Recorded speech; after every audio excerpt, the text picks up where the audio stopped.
Thank you. Well, I'm Rita Rich. I produce a podcast for the Arc Southern Maryland called See Me, See My Abilities. And that's why I was privileged to meet Cheryl, because a woman named Lindy Waldbauer, who helps us raise money and keep funds going for the Arc, for our programs, had read Cheryl's stories and said, "You got to do a podcast with this lady, and you've got to talk to her. And she's got really interesting stories." So this is Ms. Cheryl Knott. And most likely, if you grew up in Southern Maryland or you have relatives who lived in St. Mary's, you're probably related to you. So let's start, as my notes say, in the beginning. First, let's talk about your dad's side of the family, and then we'll talk about your mom's side of the family. Who's your dad? My father was John Woodley Knott. And he come from out of a family of 9 people. And they called him my grandfather because I was so far away from my sister. I'm 16 years younger than my sister. And my sister died 2 years ago, so she wanted to do something like that, but she didn't have nerve enough to do it. And she begged me the last couple of weeks of her life to keep these stories going. She wanted to have them preserved so her grandchildren would know about it. In our family, we passed down what our father done to the great-grandchildren now. So we've always done that. And my father was a well-known historic builder. I don't know if you understand that, but he grew up in 1911. Mm-hmm. And when I come along, he was 55 years old. He was 31 when my sister was born. So he made us study Mr. Pug's book because he had his name in it. And it used to drive me crazy. He would tell me, what did they do then? When did the Pilgrims come over? When did this? And I had to come up with the answer in 5 minutes. So you had to remember the stories because your dad was insisted that you remember. Well, let's talk about your mom's side of the story. What's your mom's maiden unmarried name? My mother's name was Martha Lee Knott, Ellis Knott, and she was born in Avenue. She was a surprise baby too. And my grandfather was married before, and his wife died during the flu epidemic. I think it was 1908. Mm-hmm. And she was only 38 years old, and she left 3 daughters. 1 daughter died. And so he was a very lonesome man. He didn't want anybody to help. He was going to, all these daughters were 12, 13, 14, 3 of them. And he hired housekeepers. So they told him, "Mr. Eddie, go on up to St. Joseph and visit them, and you can meet the Sunday school teacher, and you can feel better that they will have a religion." Because he didn't know his religion. So the last name was Ellis? Yes. E-L-L-I-S. So if you're an Ellis or a Knott on either side of your family, you're most likely related to Cheryl. Yeah. And so the cool thing about Cheryl is if you're having trouble hearing about her, it's because you were born with a form of cerebral palsy? Yes. So it might affect how well she can form words with her mouth. I also had heart surgery that made my throat weaker, and I can't really project too much. Okay. Now, you were born in 1959? Mm-hmm. Okay, so let's talk about the time of your birth. What made you being born in 1959 unusual for most people in 2025? Most people know Mr. Matney that owned the funeral home. I know we have some people that know. Somebody out there knows Mr. Matney. Matney Funeral Home.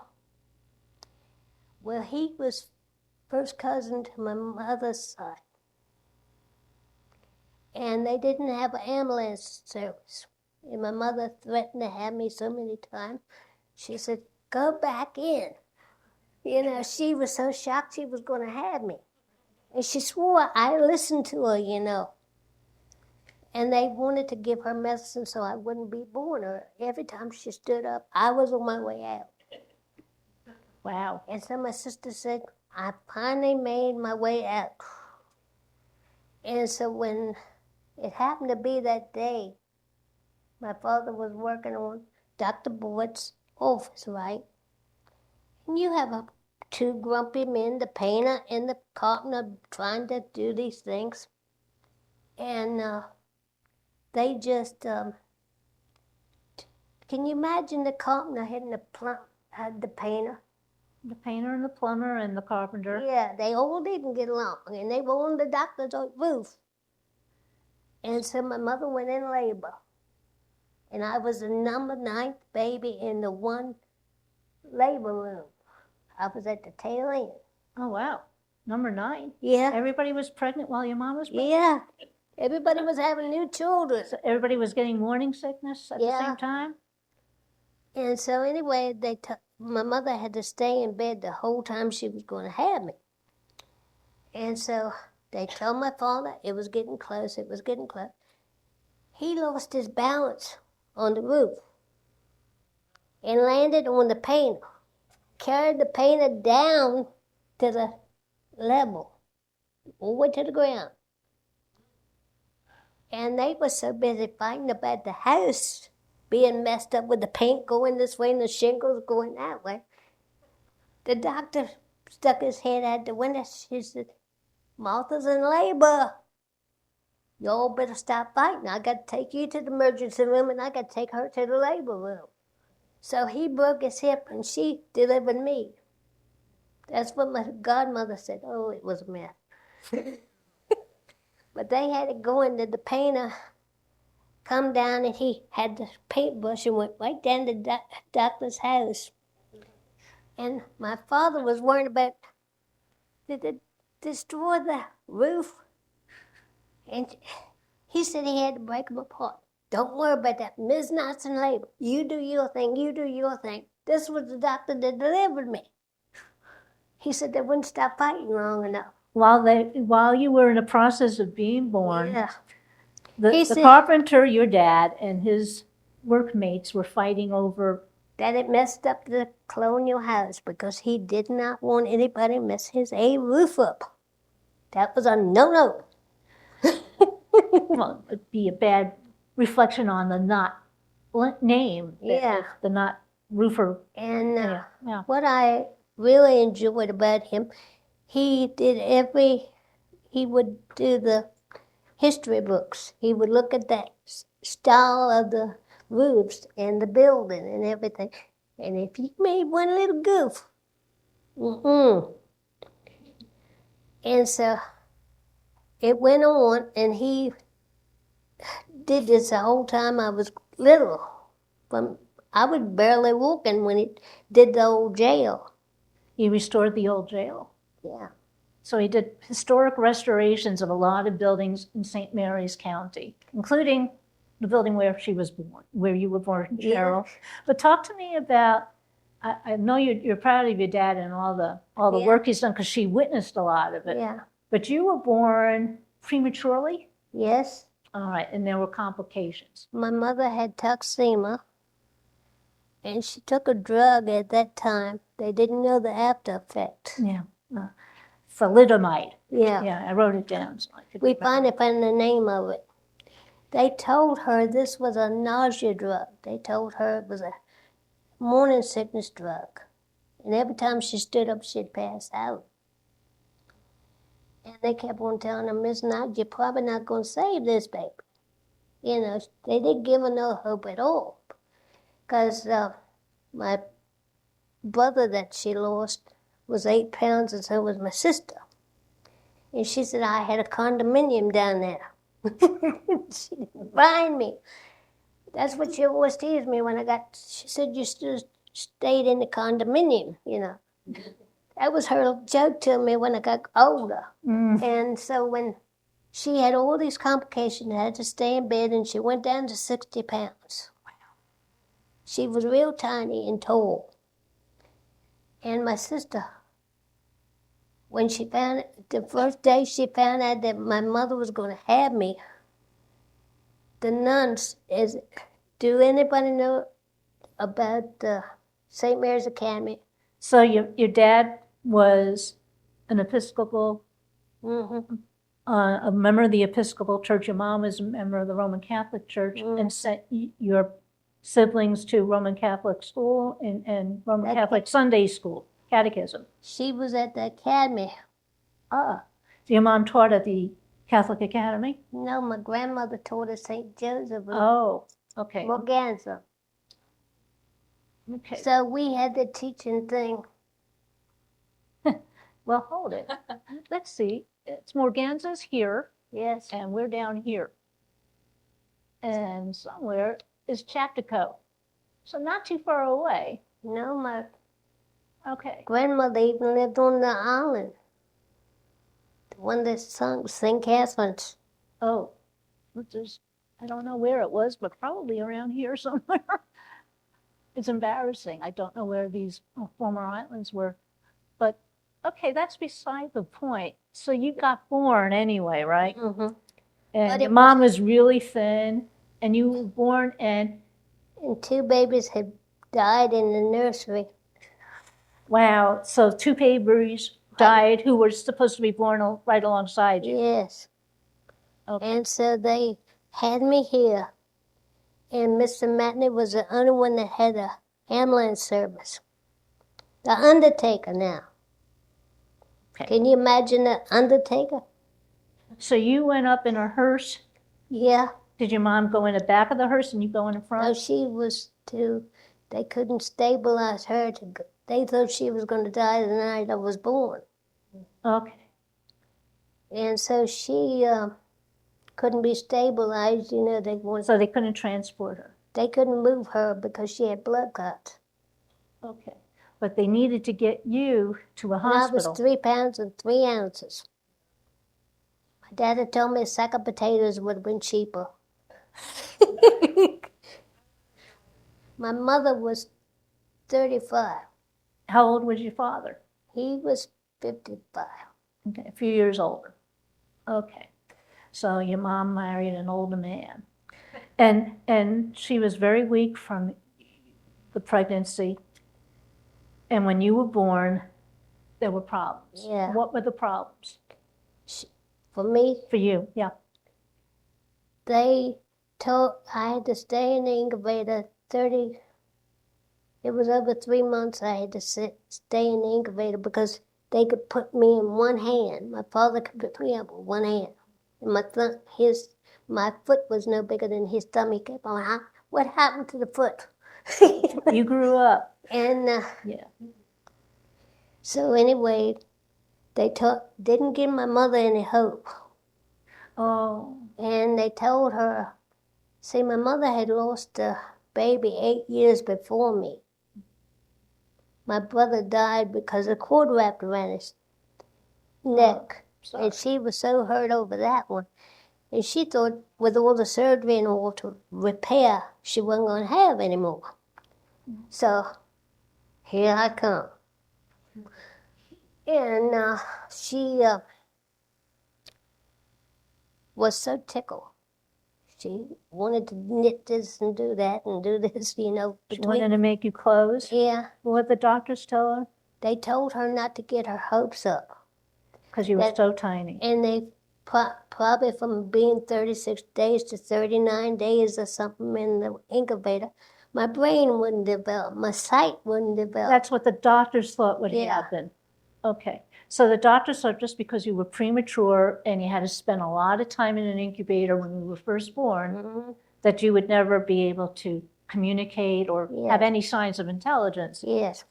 Talk to me about your hips. What about your hips that made you feel particularly vulnerable and disabled? Well, it was frustrating because I was a nosy baby. A what? I was a very nosy baby. You were a nosy baby. Okay. And they, when I was 6 months old, they found out I was born without hip sockets. And it was because of that drug. They found out. My mother told me, please tell the doctors that you had this. You're in the age bracket. And I was born without hip sockets. They put me in cast from my waist on down at 6 months. And they kept changing it and changing it. As you got bigger, you were growing. And my mother would lay me down in the living room, watch my cartoons. I got bored. I'm a very nosy person. When I was little, I admit I'm a nosy. And I was walking around the coffee table. She walked in, and I'm walking around with the half a snowball. So you're toddling around without hip sockets. Yeah, and they told me I would never stand up. Well, guess who proved them wrong? Now, I know it's a little confusing because you use a walker now as an older lady, a senior citizen, dare I say. But that has nothing to do with how the condition you were born with, right? Yeah. All right. So people will think you've got this walker, you've been using a walker all your life. No. Okay. That's why I'm here. I'm here to get you to we can explain things so that the viewers. I will get it. Okay. See, I'm just moving you along now. But see, the reason when my mother brought me home from the hospital, I remember a little teeny bit of it, but it would tickle her every time I come out with it. They took me to Children's Hospital. I was like a novelty. They didn't know whether I'd live or die or whatever. So they made you go from here all the way up to Washington. All the way up to the District Virginia, of Columbia. That's where I got my cast. Oh, and Virginia too. That's right. I remember it because they had special people who could make the prosthetic cast to support your legs. And so anyway, they wound up and told my mother, oh yeah, she might be put in an institution before she's 6 because you don't want to upset the normal child in the family. This is what I got. They told her not to get hopes up that I was going to live with my sister. Was at 16, I didn't know in the first place. And my mother just had that hope. She was not going to lose me. Did she name you? She didn't name me, my sister did. Because my sister told me if I was a girl, she was going to have me. But if I was a boy, mother could have me. That was and the first reaction my godmother ever had. My godmother's, of course, a field from Clements. And I asked her, I said, Harriet, what did the sister say when Mama was going to have me? She said, honey, your father come in and told her, Joyce saying it wasn't a flu. You're going to be a big sister. She said, old people don't do that. And she passed out cold. She said, how dare Mother do that? And my godmother looked at me. She said, she wanted you to know that. That's what she said. Big sisters are lovely, aren't they? And so the Mother Superiors, all these girls were in her class. And they put names in a beret. They had to wear wool uniforms. Can you imagine wool? She got chicken pox and everything when I come along with wool.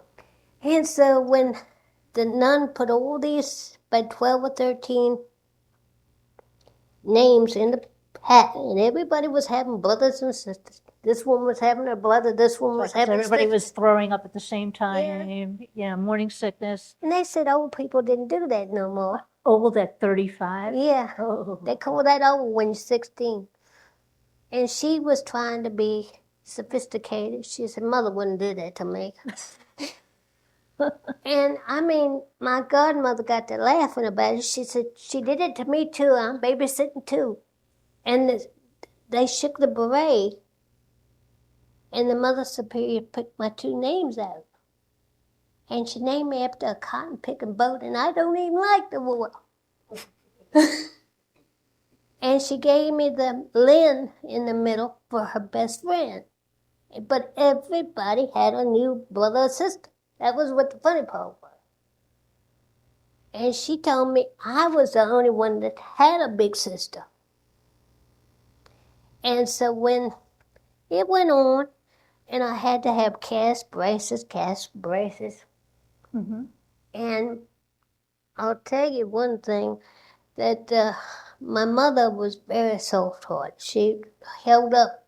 She would be with the, when this drug come out, the mothers were not allowed to see the babies. They just put them in a ward to die. They didn't even see the babies. And she knew where that ward was. And she'd get me to play with something.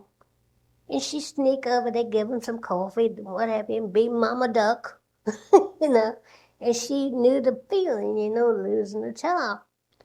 And they decided, I can remember walking around Children's Hospital. And I hadn't had my hips would automatically, when I was being changed or anything like that, my hips would fall out. And this happened the first day I was home. My mother told me, don't do that to me. We got to do that together. She always had that sense of humor. And they took me back to the hospital, and they had to put me in cast real early. Keep your legs from splaying, right? Because it went like that, and my whole hip come out. Oh, yeah. Your leg would Just there was no socket for it. nothing there. And so my sister kind of got jealous. Of all the attention? Because what I can understand, Mama said that's when my personality come out. They couldn't figure why. They sent me back to Children's Hospital. The very day I come home from the hospital, 2 hours, I had to be shot all the way up to Virginia, all the way back down, and they didn't know what to do with it. They didn't know whether I would sit up, stand up, whatever. And so they told my mother, did she mind if they had a conference with every doctor in the whole, every country, everybody had never seen this type of cerebral palsy. They didn't know what to name it. And so anyway, this little English doctor, he was about 20 or 23 then. Mm-hmm. And they put me on a big stage. You were like a case study, huh? Boy. You were like the guinea pig. That's Look, what, we've never seen a woman without hip I mean, sockets. they just put a young me lady. out there. I was only in a diaper. They put you on display. How old do you think I was big enough to sit up. So you must have been 2? Yeah. 2, 3? Were you saying sentences and words? To Mama. Nobody knew. Nobody knew that you could talk. No, my mother taught me that from that age. And then my grandmother taught me how to read early. And I had a vocabulary even then. But the doctors, they just labeled me, this handicapped person, you're going to be heartbroken, and they're not going to do this, they're not going to thrive, they're not going to do this. She's not going to graduate, she's not going to give you grandchildren. My mother said, I don't even want grandchildren, move over. She went right on through it, She didn't care what they said. So you're sitting there in your diaper in front of all these men? Any women doctors? Yeah, every kind of doctor known to mankind. I think we even had an Indian doctor, we had a Mexican doctor, we had them all from all over. International, and all this was happening over the Children's, or was this in Baltimore? Oh, it was Children's in D.C. So they made an example of you. I mean, I was the guinea pig. So nobody knew you spoke? No, only Mama. And they put a microphone on me, just like this. And Mama would make me play. And I didn't know whether to talk or not. All these big people looking at me all of a sudden, and I'm only, I felt like an ant. I thought, well, what am I doing interesting? Mama always howls at me when I do this. when I do something good, you know, when I'm doing something, I'll put that down. Then she had a weapon. Now this was the cute part. She would only smack me enough that I could feel it.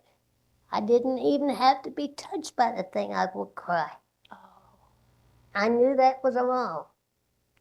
And I had played ball. I had did this, and she got me to talk. And they couldn't get over my vocabulary with being only 2. You were 2, and you talked in front of all these doctors who thought the worst. Yeah. That you couldn't speak, you would never move. And but you're playing in your diapers and doing as much as you can. Yeah, and I couldn't stand up because my hips would not hold me. And I just sat. And the worst thing I could do, I was getting tired, I was getting miserable, Mama was getting miserable over there too.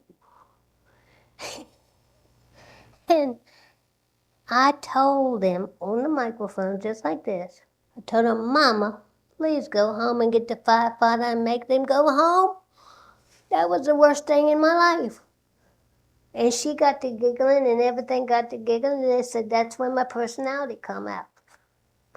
She said, you had to act like your father. When I got back to the room, I was hoping you would say fly swatter. Yes. But good job, Cheryl. I remember the cue cards. Oh, okay, good. So that's it. But it was just something, you know, that then when she finally was going to take me to the room, she was walking me down the hall. And the nurse come to her and told her that they had fitted my braces. And everybody knows about Forrest Gump's braces, you know, that they break apart, which I wish they would have done. I've had braces from the time I was 8 years old by the time they took the braces off, and they were on my both legs, and they were joined together.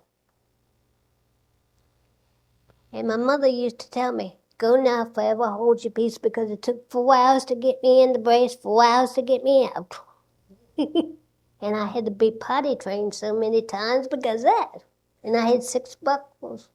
So it took a long time to buckle all those buckles down the right leg and then down the left leg. And I had one at my knee, one at my ankle, and up here, it went together like a petticoat. Did you feel pain at all?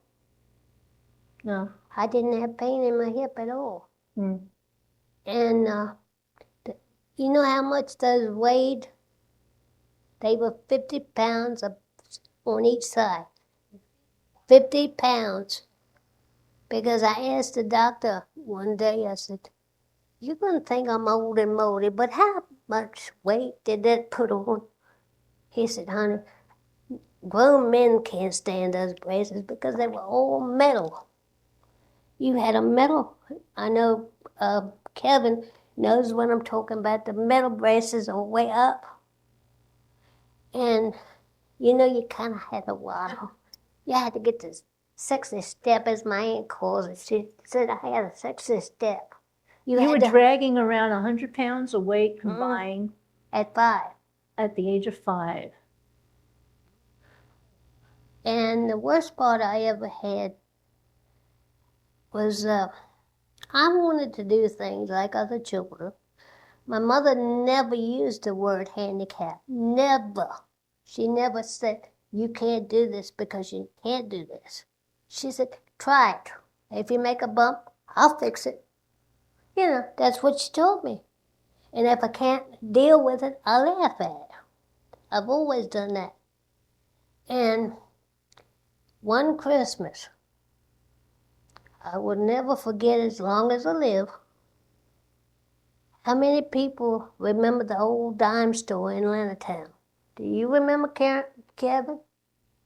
You know, when they had Santa Claus and everything at the, you know, he was in the telephone booth. Very hard time, you know. He's keeping straight. He's a little bit older than I am. And so I'm coming. I had to wear dresses all the time, and that really was a bummer for me to walk. You couldn't hide it. Can't hide your braces, no. And you clunk, clunk, clunk, clunk, clunk, clunk, clunk, all over the place. And you think, oh my God, oh no, don't do that. My mother carried an oil can in case I got Squeakies. Oh. And I would unstick me. She said, I feel like the Tin Man. And she said, then you shake it over here, shake it over there. And I had to sit in the back seat. And I couldn't move for the hinges. You know what I mean? How did you deal with the hinges? They were murder, one. And you think, can I do this when I got my braces? Oh, well, boy, I got that. No, I can do that now. And so I'm walking. For one thing, Mr. Lawnmower, I know some of you know Mr. Lawnmower. That was the person at the dime store. He would take me in there and let me walk all the way down the aisle. And he would get me by the hand. He said, I think Mama better buy that one because Santa Claus was in back of the dime store. And he said, I'll tell you what Mama wants to, he would put it aside. So he let me walk around and see all the toys for my Christmas present. Wow. So he kind of encouraged you to walk. Yeah, and he was one of the merchants in Leonardtown, where the post office is now. Okay. So the merchants knew you in Leonardtown. Yeah. At what age did you go to public school at all? Yeah. Well, let's talk about when you first were able to go to public school and meet kids your own age. I went to Mechanicsville. I didn't get to Mechanicsville Elementary. Okay. Yeah. My mother did not take, like I told you, my mother did not take no for an answer. They said I was not going to go to public school. I was not going to go to catechism. Mm-hmm. But you did anyway. They didn't want to teach me catechism. They thought I didn't need it. I'm on Lord have mercy in my own language. And they didn't even think I knew. My daddy would take me to his church. Mama would take me. She said, well, it's time you learned how to do it. So I went to catechism on Saturday. And my father, now this is how we done it. We did like, I guess you would call football players. He would get up at 6 o'clock in the morning, go to church. Which church? The Episcopal Church. The Episcopal Church. And then on special days like Christmas Eve and all, they would have Christmas Eve service. And my mother would get me straight about 9 o'clock again. I would come back from going with him, and she would get me dressed again. Go to Chaptico. Okay, so let's look on the map here. All right, where's Chaptico? Out of town. Oh, okay. Now, the Episcopal Church was also in Chaptico, right? It's on Zachvilla. All right. And then the Catholic Church is on one side, and he was on the other side, and it was one side. So you would be crossing the major intersections to go to church. Yeah. That's exhausting, Cheryl. Not only did you schlep an extra 100 pounds around, but you had to sit through two religious services. And then the priest he told me I was a mixed couple. You were a mixed marriage, huh? And I thought, is that like an Oreo cookie? I thought a Oreo cookie had been black and white. Yeah. That's what I thought was a mixed couple. Yeah. Okay. All right. And Dad gave me... So he used a term that was a little confusing to you. Yeah. Yeah. And the priest looked at me like, are you Protestant or are you Catholic? I told him half and half. And so I grew up with a very strict grandmother. On which side? My mother's side. The Catholic side. And I never knew my other grandmother. Mm-hmm. She told us that there would never be a Catholic Knott. And there's 9 of us with all different family members. Now we don't pay any attention to it. But she said, no, there was never going to be a Protestant to Catholic person to walk through that door. Mm. And so it wound up, and you're going to laugh. I thought my father would take communion. You're used to taking communion. My father could take communion. And I'm thinking, Mama, you said that we can't do this. Why did Daddy get communion? And by the time I got old enough to do my first communion, I had trouble kneeling. Mm. And would you believe I had to have, just because of this cerebral palsy, because muscles do get tight, I couldn't stick my tongue up. And I had to practice with all these potato chips. I had twins that were the same age. We must have went through 18 bags of potato chips. Explain who the twins are. Were they like your neighbors or your friends from school? They were born right across from my yard to their yard. Their grandma. So they were your neighbors, twin neighbors. And then my sister was best friends with their mother. And you practiced communion, trying to get that tongue out with potato chips. Because I knew I couldn't stick my tongue out at the priest. And they were trying to make me do something I was doing bad. Oh. And they kept on trying the potato chip. It didn't work. All right. So the twins, you went to Mechanicsville Elementary with them too? Yes. Okay. But it was so funny. Mama told me, she said, now you're going to be with regular children. You're going to be just like what my family is. Mm-hmm. Because my mother's side didn't treat me any different. I played baseball, basketball, everything. My uncle was 6 foot, and he put me on his shoulder. He said, smack your uncle. We need some practice. They would have baseball games, everything. And they included you in things. They didn't let me out of nothing. And so Mama told me, she said, I had my books. I had everything like they did. I had my coloring books. And I went through kindergarten just fine. I wore my braces. Children didn't have any problem with me, but it was adults. They thought I didn't know. I was going to be a bad example. So at one point, you were not allowed to be with your neighbors and neighborhood kids anymore. I want to get ahead to that because that breaks my heart. You were doing so well, and then and I went to what age did they make the decision that you should be segregated and moved out to a special place? Well, does anybody know Dinah Elementary? Kevin, you're a big help. Oh, that's a big help. I need you. That's good. That was in Chacago, up here. Yeah, that was a little thing on Manor Road. So that wasn't no big deal, but the one in Mechanicsville, I thought I was driving big stuff. You know, they didn't know. I had never drove to Mechanicsville. I even got to meet a little Amish person. He had never had a Twinkie. And the twins would guard me like a bulldog. I couldn't go to the bathroom. And when I had to go to the bathroom, they were, we're not going in the big pot. Somebody's going to get flushed down, you know. But you had your pals helping you at dinner? They even lifted me on the bathroom. You know what?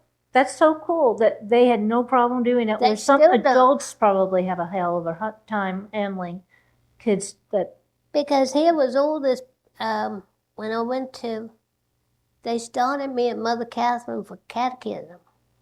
And the nuns didn't want to teach me. They said I didn't need to know about Jesus. You know, that's how they taught me. And I'll tell you the good one. They had 2 classes of kindergarten when I went to catechism. And they wound up, and they had 2 tables. And my mother had taken me to see Snow White. And my grandmother was trying to explain to me what a nun was. And she had just taken me to Snow White, and you know the wicked stepmother with all being black. I didn't do good. So you saw the image in the movie, and then they introduced you to men and women in black. She was all covered in a traditional habit. Nothing showed but her face and these black shoes. And I had the worst time. And I went underneath the table. You were trying to hide from the nun? And I told her, the priest come over, he said, honey, what is wrong? I said, I'm not going out there till you move the wicked witch. And he got to laugh, and I had the whole room just laugh. And so I thought I had done something wrong. So next thing I know, this priest is going under the table with me, face to face, on his knees. He said, honey, her bulk is definitely worse than her body. I don't like her either. And he walked me to my first class. And so I went, then I had another boo-boo when I went to catechism. A boo-boo? A boo-boo. Because when I grew up, both parents wanted to teach me how they said their prayers. It was like a ping pong match. I would be sitting at the dining room table. She said, do you have a James? Do you have a John? Do you have this? I'm sitting in the middle. He said, well, listen to my side. That's more interesting. Then she tells me, you got to learn this version so you make grandma happy. I'm thinking, huh? So my father taught me a little bit of his and a little bit of hers. That was confusing. And they would sit there. She would laugh at me. She said, have you practiced with your potato chips so you can go to Mass? I went to Mass. I did pretty good. But I didn't stick my tongue out at the priest. I just made pretend on that side and straighten it out. But I mean, it was an ordeal just to go through catechism. And I didn't, well, let's put it this way. My father was in depth. I mean, he knew every piece of the Bible, everything. And every Sunday we had the priest on this side, we had minister on this side. And I was thinking, all right, Joe, why don't you sit in the same room? Because it was confusing. Because Mama would tell me, Father needs a cup of coffee. Father needs this on this side. It was on opposite sides of the house. And I had to go in between. And I never knew any difference. Right. And my grandmother would sit there with her pillbox hat like Miss Daisy in the pew. And she would, correct my father. Because he was saying the saint, Because the James version as opposed to the St. John's version of just a couple of words difference here and there. It's just a little teeny bit different, but to my grandma, that was the main thing. It was a big deal, yeah. And so I really did a boo-boo. You're going to laugh at this. You don't think about these things. Yeah. We had to learn about 20 prayers, 60 prayers. Right. Before we had catechism. And I made a boo-boo. She just made me nervous. This nun was my nun for yeah. She would come all the way down the aisle and drop the examen bean, boom. You had to have extra prayers if you did that. Oh, no. And I made a boo-boo. I said my prayers just as perfect. And I said amen and amen. She said, child, where did you come from? And so she pushed me. I mean, she really pushed me. And when I had to go in the confession booth, I had such a time kneeling. couldn't kneel in a conventional. I couldn't kneel, I couldn't stand up. So they made a provision for me to stand at the pew and get communion. Okay. They were always making... They were accommodating you. And they tell me, it's just God's way for you can swallow it, you know. All I right. thought to myself, you don't know how hard it is. Yeah. Explain why it was so hard to swallow. Because in the Catholic religion, you're not supposed to chew it. That's a no-no. And when it would get in my mouth, it was just like I had peanut butter. And I didn't really feel. It would get stuck in your mouth. So I would have to swallow it real fast and clear it, you know, and they didn't understand what I was doing. And then when I had to kneel, and they told me, now this is what happens when you're 6 years old. They had the Pope come down and confirm you. I went through heck with me to be confirmed. They told me some religious person comes and smacks you on the cheek, right? I thought, why was he going to smack me on the cheek? I didn't do nothing wrong. And I mean, it was a comedy of errors trying to deal with a perfect world, you know, with these people that could walk and kneel and stand and everything. And they just didn't understand at that time. Let's talk about the less than perfect high school you went to before our time is up, because that was a story that we examined in the podcast for Yes. Arc Southern Maryland. When you were how old, you were sent to high school, and Well, tell me about your high school experience. But you do the talking. well, my sister went to the academy with all the nuns, and she was an A student. So here I had double trouble. And live up to her reputation. And she went to the FBI early and all this stuff, got married, you know, James Dean kind of era, you know. And I had a big shoe to fill.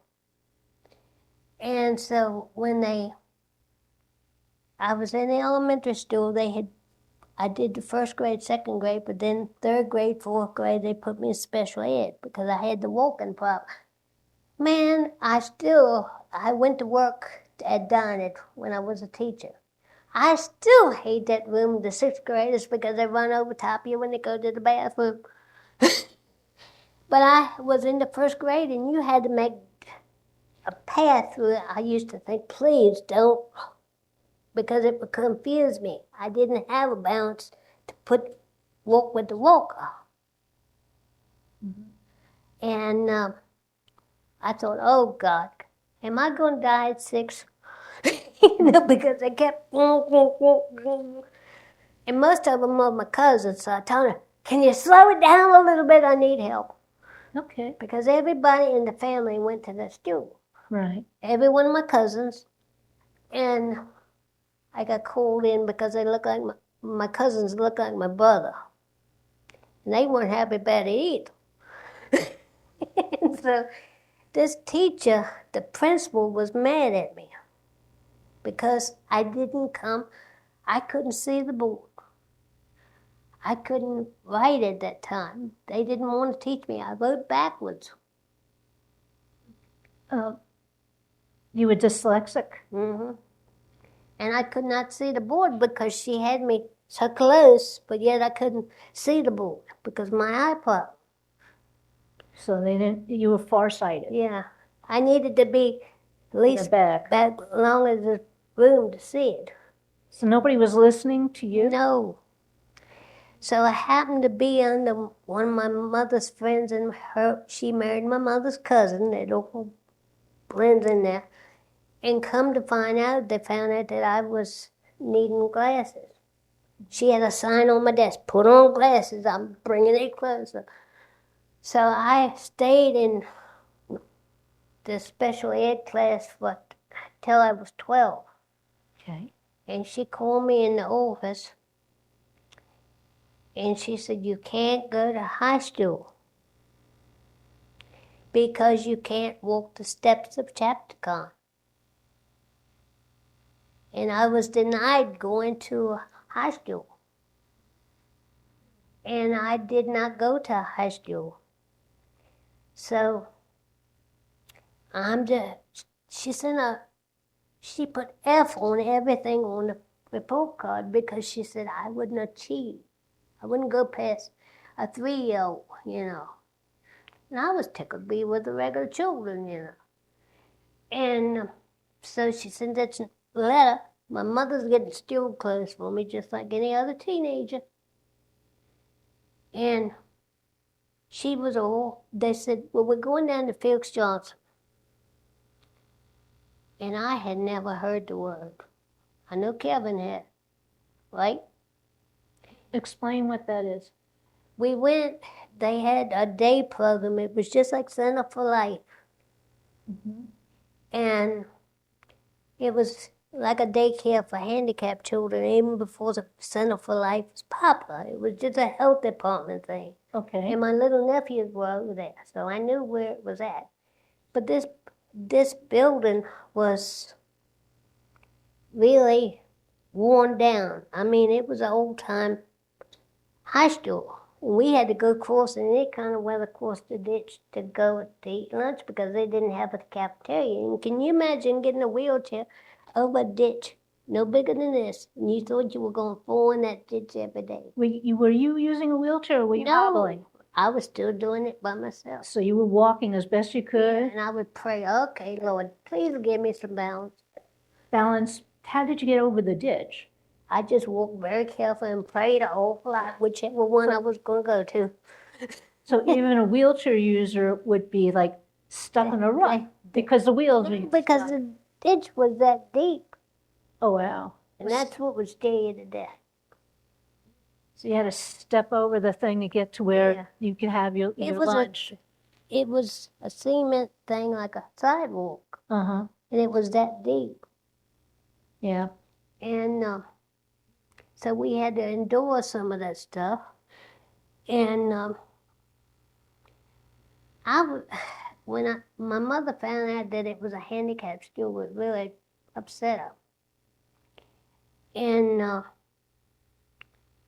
here I was in my new outfit and all, and everything they were doing for the first time, I had already done in first grade, second. So you were way ahead of the other students despite your dyslexia. Yeah. And the fact I knew that I had to do math, I did timetables. Nobody was listening to you? No, they thought I was going to sit there and just color or do something weird. They didn't think I had mentality. Yeah. And they just labeled me that way. And so I'm sitting there minding my own. And of course, my little nephews had a handicap, so I was kind of used to having a handicapped person around. Right. And on my lunch hour, most of the time when I was in the high school, I could run over there, and my nephews was learning how to stand up because they had muscular dystrophy. And Timmy would watch every day at the fence for me to come over and feed him. That was the only way that I satisfied his mama that everything was all right, because they were 11 months apart. And they had muscular dystrophy, so my mother was familiar with handicapped people. Mm-hmm. And so I went over on my lunch break, took my sandwich, and my sister would tell me, don't forget his thermos. Make sure they have their bib. Make sure they do this. Now, when I had my first nephew, I was 4. Wow. Then the next year, I had another one, 5. The last one, whew, she told us to wait 9 years that the muscular dystrophy gene wouldn't show up after 9 years. So we wound up with number 3. And guess how old I was then? I was a pre-teenager, and he's banging when he learned how to walk. Mama sent him one way, Daddy sent him another way, and I had babysit. Oh, you were babysitting. See, a boy with muscular dystrophy. Yeah, I always took care of them. So let's go back to high school. Did you actually get a high school graduation? Well, I had a very determined little lady. I mean, she was determined. She said, I'm not picking up your butt. You're going to pick up your butt. And there's no such word as can't. So this was a teacher of yours. You remember the teacher's name? Miss Anthony. Miss Anthony? And she was a teacher in high school, and she pushed you. She was taught us at that Carver, old Carver High School. So you got to Carver High School. And we had art classes and everything else. But I had to go upstairs for art class. Now, that was a pain. But you made it. Yeah. I had 2 students to help me up and down. Just hope they didn't drop me. Okay. But you did it. So did you actually get a diploma? Well, that in itself was different. Okay.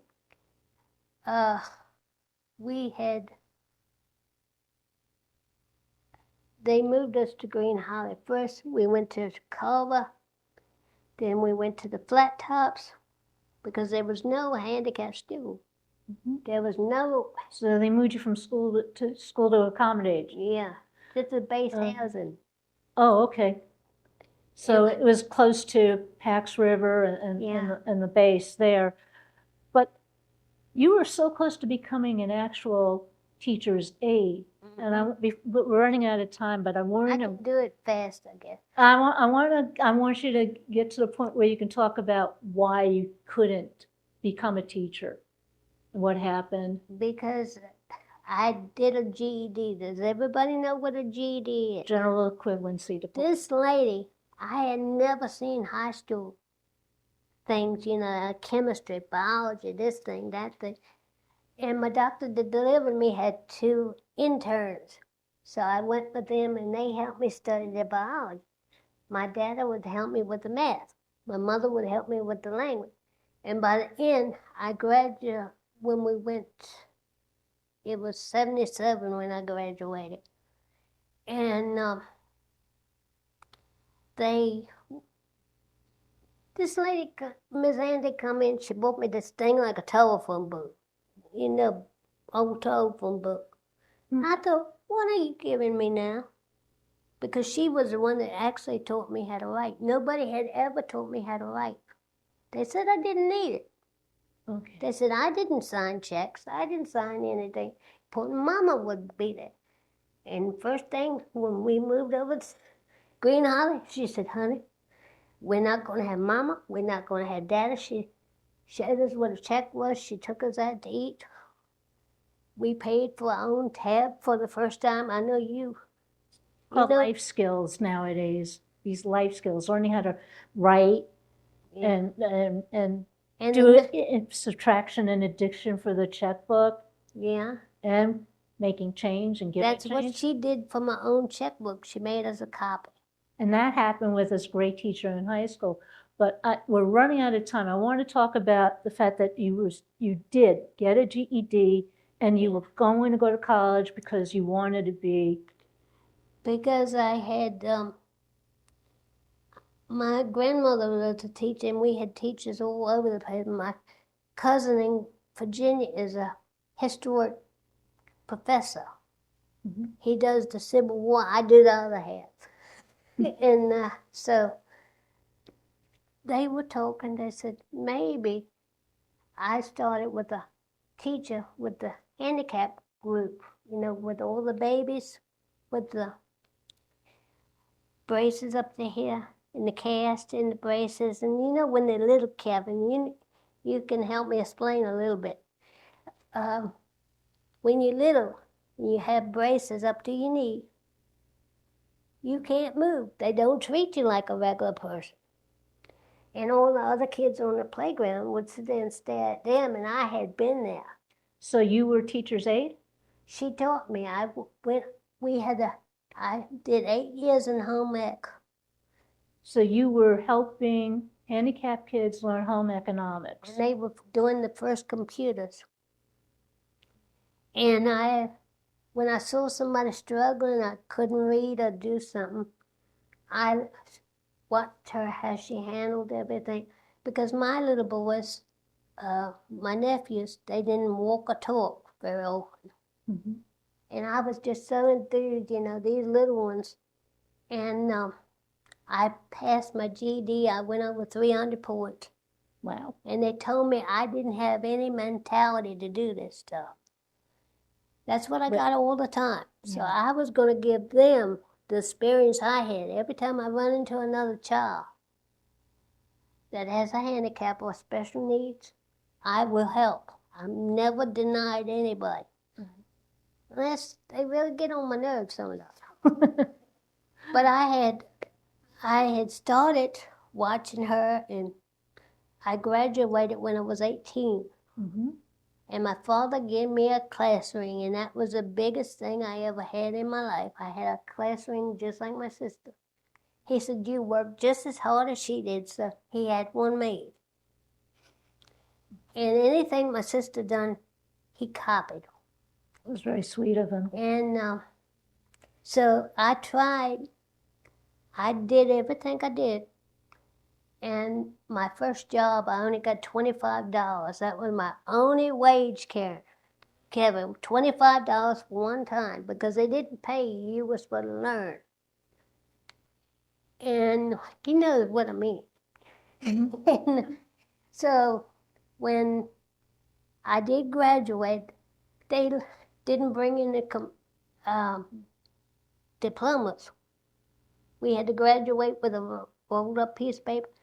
And we had a little guy that his heart made him real tiny. He was 3. Mm-hmm.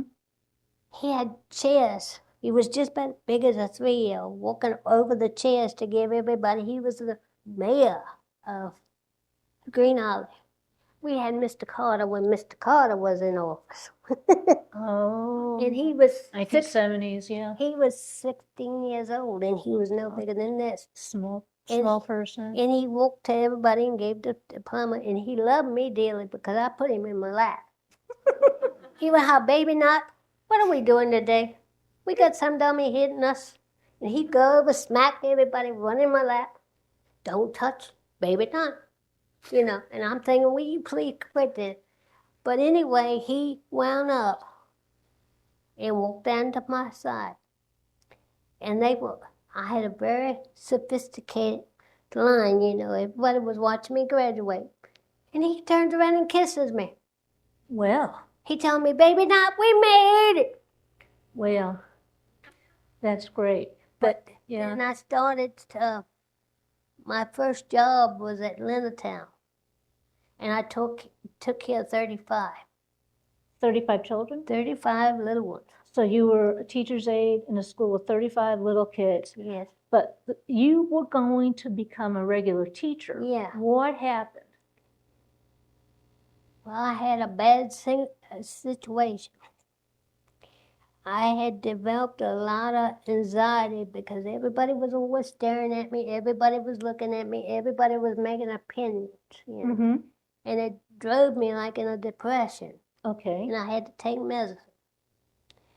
And so I wound up, and I told my mother they wanted to stop me because I was under cerebral palsy.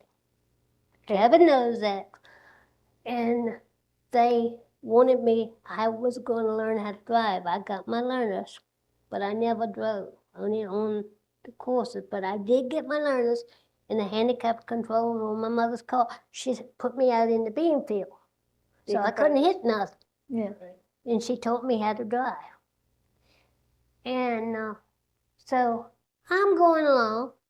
My first job, I went to the Bible school with all denominations. And I had 3 reverends. One little kid kept on kicking everybody in the shin. Mm. And I had a brace up to here. So they told me to put out my foot. Oh. And I asked him, I said, what do you want to do with my foot? He said, you got protection. If he kicks you, he's not going to bother you. I had to do detention. You got in trouble for somebody kicking you? No. No? No. He made a beeline for me and went to kick me, and he broke his toe, and he never touched another. Ouch. So, in 1984, how old were you? About I was 13 in 71. Okay. And then you were selling. There are so many great stories that Cheryl has. I'm We're not trying going to cut it. But I think the problem that I wanted to get for you to say is that you had a heart problem that prevented you from being able to go to school. Yeah, because they wanted me to go up 16 steps with no handrail. These were metal cement steps, and my mother would have to be there at 6:30, and I could not get up the step. And I was going in my, pre-childhood development. And every time You were going for that they degree in childhood development. Okay. I was trying for it. Mm-hmm. And I just felt weird. Yeah. They thought I was having panic attacks. Mm. And I was having baby heart attacks. Oh, that's a story. And so it wasn't anxiety, it really was your heart. Yeah. They told me, oh, you're a handicapped person. Take some pain pills, just take a nap. You'll be all right. They didn't understand. I had enough pressure on me between the family problems and trying to study. And I just had such bad pains, and I couldn't explain it to them. Every time I would say, well, I can't breathe when I get in a bunch of crowds, because every time I would go to Walmart, I couldn't breathe. And this went on and on and on. So my mother took me back to the doctor. And I was walking my dog. A stray dog had come along, and I'm walking down the bean field. And my mother told me, walk the dog so we won't have any problem. I walked the dog, and I passed out in the bean field. And nobody knew where I was at, only my mother. And she was waiting for me to come back. And it was raining like a day like this. And I crawled from my neighbor's yard, holding that dog's leash, and she brought me home.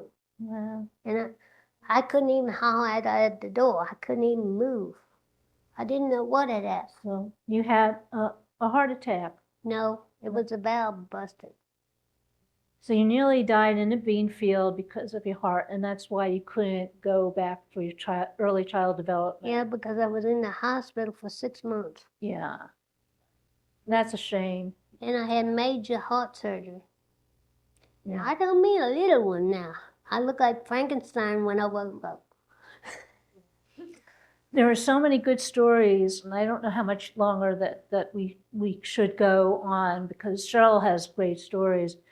But if there is one lesson you want people to get in the future, they're going to be watching this on the internet at one point or another, what lesson do you want people to get from your experiences back in the day when people didn't take handicapped people as being like anybody else? They didn't even give them a chance. Well, one thing about it, I was on my nephews were the March of Dimes Children for 71, and my nephew was born in 71, my baby nephew, 13 years difference. And I went to the State House to see when they put the chairlifts, when they put all the stuff in for the handicap. And it was so, my sister was 5 months pregnant with him. She's sitting upstairs, and I'm doing all the labor work with Governor Mandel. I'm up, down, I'm this way, that way, that. And then the ride broke out. You know what I mean, Kevin? Lobbying, yeah. And they couldn't find Governor Mandel, and he was standing behind me in the elevator after 18 times. And so what I would love for somebody to do, when you have a baby, don't look at that handicap. Look at the child within. That's the child that wants to come out, not the child you see. You can work with the child inside if you know how to get the inside out. So why I always say, they told I had one little person when I went to Bangor. She had braces just like mine. She was 5.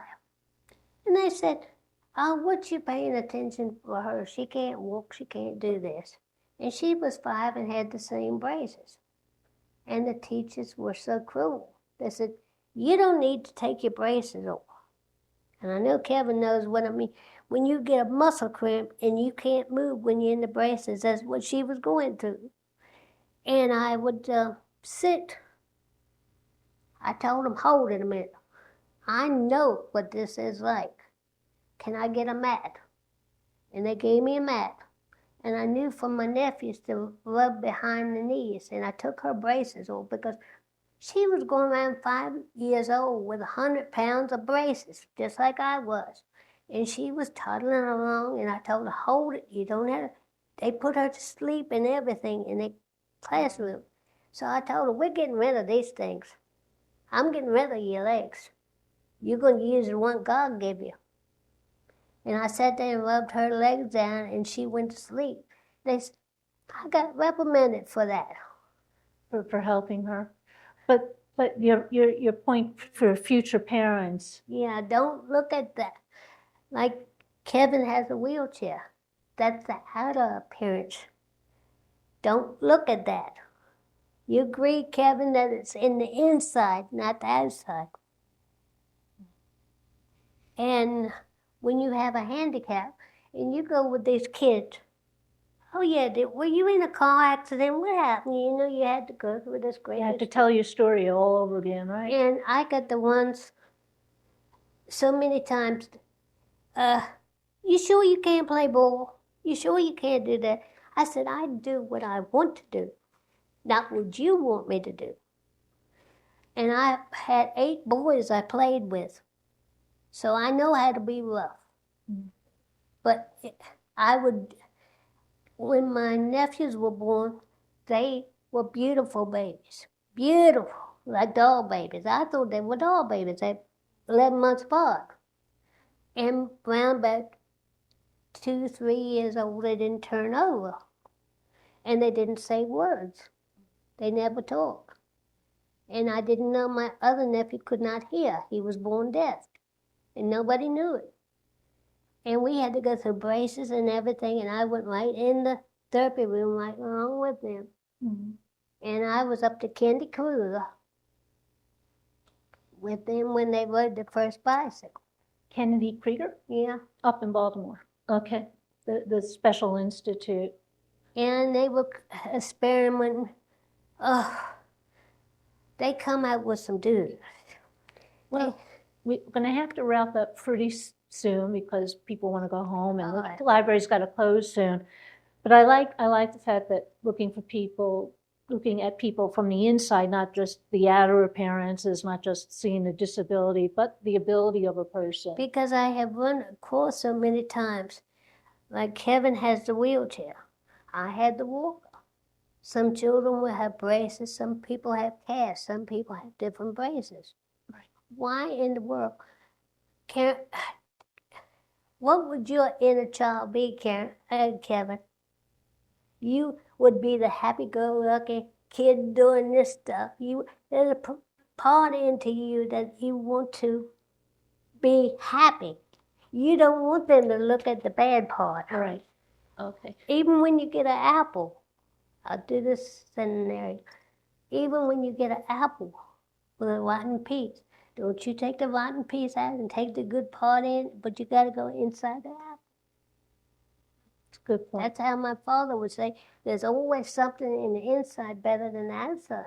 And for an actual handicapped person, you would tell them never to give up? No, because there was times I had to fight through my rehabilitation for the heart because my aortic valve broke. And technically I should have died in the bean field, but I didn't. I crawled from my neighbor's yard to the other place. And by the time I got to the hospital, they gave me nitroglycerin. Then when I got up to Washington Hospital, I had to have a major surgery. And now you're still using the pacemaker, and you'll probably have to get that replaced soon. Oh, they said I got 30 days on it, He tells me, in a half a year. I told him, I'm not the Indiana Jones or Bunny, but please tell me my battery's all right. You got to get the batteries checked out. Thanks so much, Cheryl. This is something that we don't want to go backwards to what Cheryl had to go through. That's part of That's what I'm trying not to let a child go through again. Yeah. If she could have, she would have been a great teacher. I know. I think you would have been great. But as is, you did lobby in Annapolis for developmental disability days, ED days. And that's part of our podcast. Look it up. A podcast on the ARC Southern Maryland, arcsomd.org. Find the one with Cheryl. There are two. There's so many stories of teachers lobbying for her and advocating for her, and of course your beloved mom. And But what tickled me, they didn't tell me, when you have March Dime's children, yeah, they told me, go down, the balcony you have to speak on. mm-hmm. And they told me, go down to the senator from Maryland. I'm thinking, The state senator from St. Mary's. at the time. And I went down there. He said, I want to see your speech. And Mama had given me a speech by that big. Yeah. And he looked at it. He said, oh, my God, you're more than that story. I said, don't tell me your cousin. He said, yeah, about third. What was the name of that senator again? Mr. Bailey. So it was, Jack Bailey is the current senator. He's the nephew of the guy you met in Annapolis. See, this is Southern Maryland. It's all in the family. All you got to do is, okay, what last name? What mother? All right, that's good. I'm cousin. I'm a Can't cousin. arrest me. Yeah. All right. Thank you. This has been Cheryl Knott talking about her experiences.